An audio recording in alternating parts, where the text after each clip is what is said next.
It's no coincidence that sports attract millions of spectators every year. When athletes are giving everything they've got to become the best in the world, it's hard not to get emotional and cheer along for their achievements. But even with so much physical training and mental preparation, accidents still happen, leaving everyone in the stands holding their breath from so much tension. That's exactly what we're going to see here today.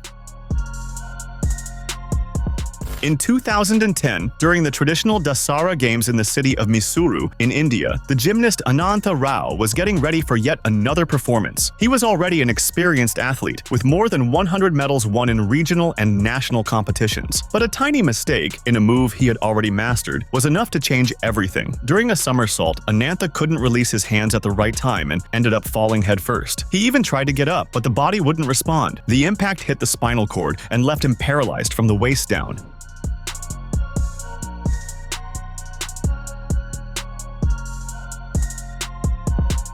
There were 2 years of treatment without major results, until a medical team decided to try stem cell therapy, which finally allowed him to sit up again. Later, he met Chandra Prabha, an Ayurvedic therapist who helped in his recovery and ended up becoming his wife and training partner. Even confined to a wheelchair, Anantha returned to sport, now in para-athletics. He chose club throw, an event similar to javelin but adapted for athletes with physical disabilities. At first, he would throw just over 9 meters. Over time, he reached 16. Today, with limited support and a modest government pension, he keeps training every day, dreaming of representing the country in international tournaments. The accident that could have ended his story ended up becoming the turning point, the proof that an athlete's strength is not only in the body, but also in the will to keep going.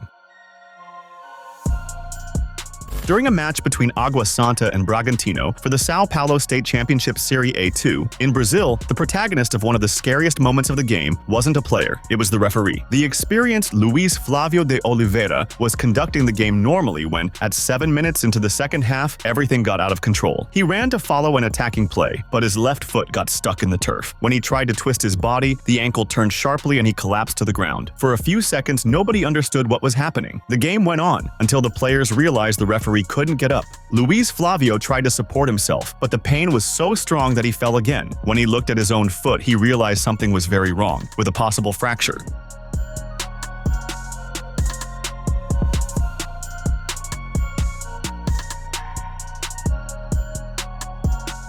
The doctors came onto the field immediately. The referee was immobilized and left by ambulance, to applause from the crowd. The game was stopped for about 5 minutes, until the fourth official, Roberto Pinelli, took over the match. In the end, Bragantino won on penalties and secured promotion to Serie A1. But the image that remained was of the referee, who left the pitch without a whistle, without a flag, and with a pain that silenced the entire stadium. It seems that in sports, it's not always the ones playing who get hurt. The gymnast Elena Mukhina was the pride of the Soviet Union in the late 1970s. Full of intelligence, technique, and rare talent, she reached the top in 1978 when she won the World Gymnastics Championships in Strasbourg. It seemed like the start of an era, but it ended up being the start of a tragedy. The following year, Elena broke her leg and was left out of several competitions. Even without being recovered, she was pressured to return quickly. The Soviet Union needed medals, and the time until the Moscow Olympics in 1980 was short. Doctors and coaches forced her return before it was time. The nightmare began with a move called the Thomas Salto, so risky that few gymnasts in the world dared to try it. Elena openly said she could break her neck if she kept training it, and that's exactly what happened. During a training session on the 3rd of July of 1980, she couldn't complete the twist and fell headfirst, breaking 3 vertebrae in her neck. She was left quadriplegic at 20 years old, 2 weeks before the Olympics.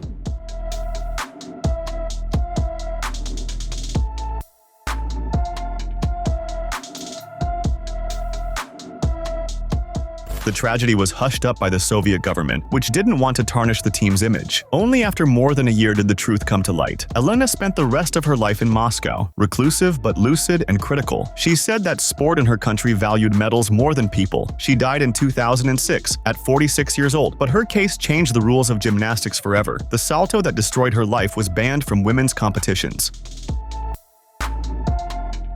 Few sports have histories so marked by tragedies as Australian cricket, and one of the heaviest cases involved Sean Abbott, the same player tied to the accident that took the life of Philip Hughes in 2014. 4 years later, in March of 2018, Abbott relived a nightmare. During a Sheffield Shield match in Melbourne, he delivered a short ball that ended up hitting the helmet of Will Pucovski, a young 20-year-old talent from the Victoria team. The scene was tense. Pucovski tried to stay on his feet, but he staggered and had to be supported by doctors. The entire stadium stadium fell silent. The trauma was even greater because of the memory of the earlier accident, which left Abbott visibly shaken. He took a few minutes to be able to resume the game.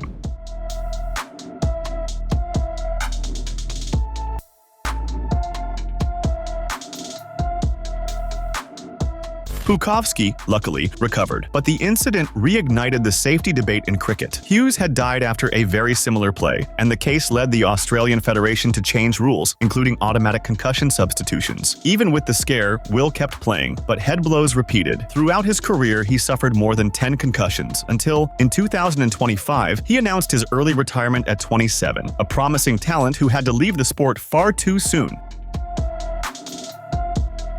During the Seoul Olympics in 1988, the public saw one of the scariest accidents in the history of diving. The American Greg Louganis, already a two-time Olympic champion and the absolute favorite, mistimed his move and hit his head on the board during the 3-meter springboard preliminaries. Louganis fell into the water, dazed, with a cut on his head. He was quickly attended to and taken for medical evaluation, but minutes later, he came back determined to continue. Even with the injury, he repeated the dive, nailed the execution, and secured the highest score of the round.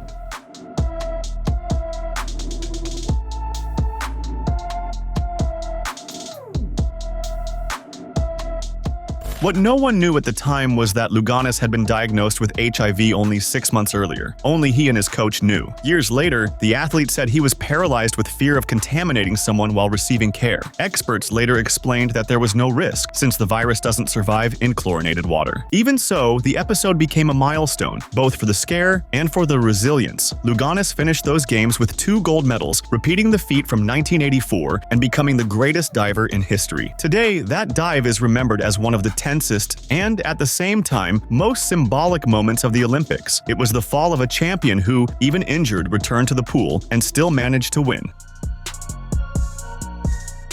Pitcher Alex Cobb of the Tampa Bay Rays went through one of the scariest moments in recent baseball history. In the game against the Kansas City Royals in 2013, he threw a fastball, and within fractions of a second, Eric Hosmer's bat returned the pitch straight at him. The line drive struck Cobb square on the head with a dull thud that echoed throughout the stadium. Players from both teams put their hands on their heads, unable to believe what they had just seen. Cobb fell to the ground, brought his hand to his ear, and lay still for a few seconds. Doctors rushed onto the field while he still moved, trying to get up. Expecting impact, and he got... Oh, look out! A shot right back at Cobb off his head. There were 11 minutes of tension until the athlete was placed on a stretcher and taken by ambulance to the hospital. There, tests showed that he had suffered a concussion and a cut on the ear, but no more serious brain injury. The episode happened shortly after another pitcher had suffered a skull fracture in a similar play. And months earlier, Brandon McCarthy had almost lost his life after being hit in the head during a game. Cobb recovered, returned to play 2 months later, and still had a solid career. But that sound, the impact of the ball against the helmet, remains for fans one of the most frightening noises in a baseball stadium.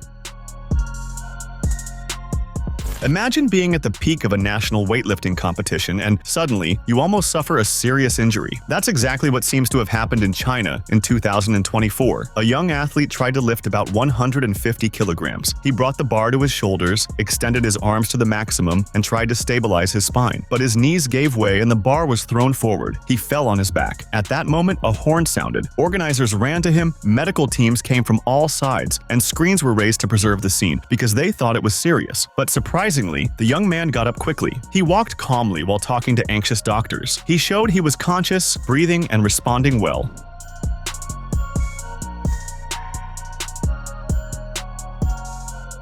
This kind of moment reminds us that, in weightlifting, a thousandth of a second and a tiny instability can turn into a drama. It's the extreme sport in which the body's limit speaks louder and doesn't always give a warning. John Tavares, captain of the Toronto Maple Leafs, suffered a serious injury during the playoffs of the National Hockey League in 2021 in an incident that moved the hockey world. During the first game of the series against the Montreal Canadiens, on May 20th, 2021, Tavares collided with defenseman Ben Chiaro and fell on the ice. While he was on the ice, he was accidentally hit in the head by the knee of forward Corey Perry, who was trying to avoid contact. The impact was so severe that Tavares had to be carried off the ice on a stretcher and taken to the hospital. He was diagnosed with a concussion and was sidelined indefinitely. And inadvertent of the stretcher being brought out quickly by the...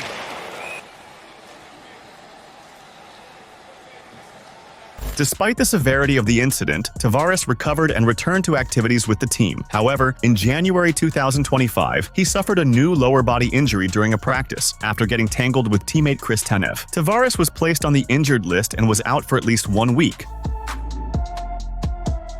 Tristan Casas, first baseman for the Boston Red Sox, suffered a serious injury to his left knee during a game against the Minnesota Twins on May 2, 2025. While trying to reach first base after a hit, Casas collided with opposing defender Ty France and fell awkwardly, resulting in a rupture of the patellar tendon in his left knee. He was immediately carried off the field on a stretcher and taken to the hospital for evaluation. On May 4th, Casas underwent a successful surgery at Massachusetts General Hospital to repair the torn tendon. The expected recovery time is 6 to 12 months, which will sideline him for the remainder of the 2025 season. This injury represents another setback in Casas' career, as he had already suffered a rib injury in 2024, limiting him to only 63 games that season. Images of the moment he got injured began circulating on the internet and impressed viewers with the impact and the way he fell. Fortunately, nothing worse happened. Victoria Azarenka, a Belarusian tennis player and former world number 1, suffered a significant injury during the Miami Open in 2025, which resulted in a widely shared image of her crying on the court. On March 21, 2025, during the second round against Karolina Muchova, Azarenka injured her shoulder. She immediately dropped her racket, screamed in pain, and fell to the ground, visibly affected by the pain. The match was interrupted, and Azarenka required medical attention on the court, later being taken out of the match. Despite the apparent severity of the injury, later examinations revealed that there was no permanent damage. Azarenka shared a positive update with her fans, stating that there was no long-term damage and that she was recovering well.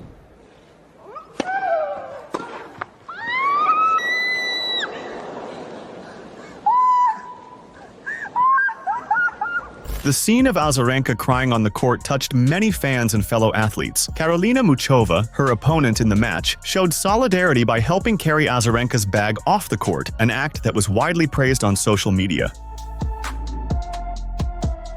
Martin Groenewald, a promising South African rugby player from Grey High School, suffered one of the most serious injuries ever seen in school sport during a match in July 2013. At 18 years old, the athlete was playing as a lock when, after being pushed, he fell in such a way that his right leg suffered open fractures of the tibia and fibula, a scene so shocking that players and referees were visibly shaken. The match, broadcast live on South African television, was immediately halted. Groenewald received medical attention on site and was taken by ambulance to the hospital, where he underwent emergency surgery. According to coach Rory Duncan, the operation was successful and the athlete was released from the hospital a few days later. Now Beswick sending it out. Penalty has...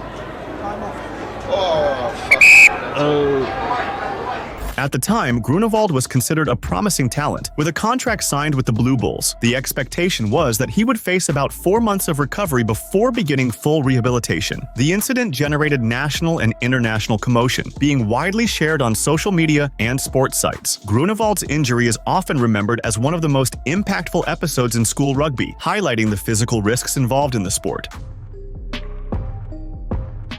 On January 6, 1994, American figure skater Nancy Kerrigan was attacked backstage at Cobo Arena in Detroit, United States of America, during practice for the United States National Figure Skating Championships. Shane Stant, hired to assault her, struck her right leg with a telescopic baton, causing injuries that prevented her from competing in the national championships. The investigation revealed that the attack was plotted by Jeff Gillooly, then husband of fellow skater Tanya Harding, and his accomplice Sean Eckert. They hired Stant and his uncle Derek Smith to carry out the assault, aiming to eliminate Kerrigan from the competition and boost Harding's chances at the Winter Olympics of 1994. Despite the injury, Kerrigan recovered in time to compete at the Lillehammer Olympic Games, where she won the silver medal. Harding, for her part, finished in 8th place and was later banned for life from competitive figure skating in the United States of America for her involvement in the scheme.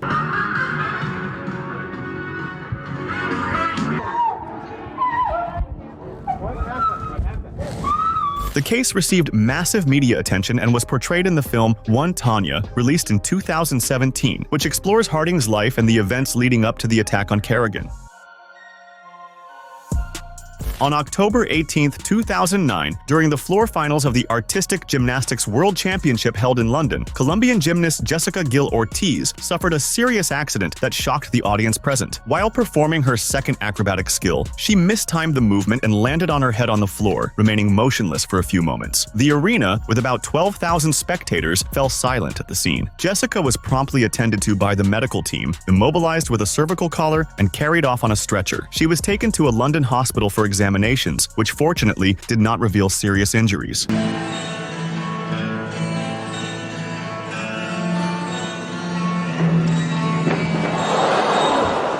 Ela caiu e bateu de cabeça, hein?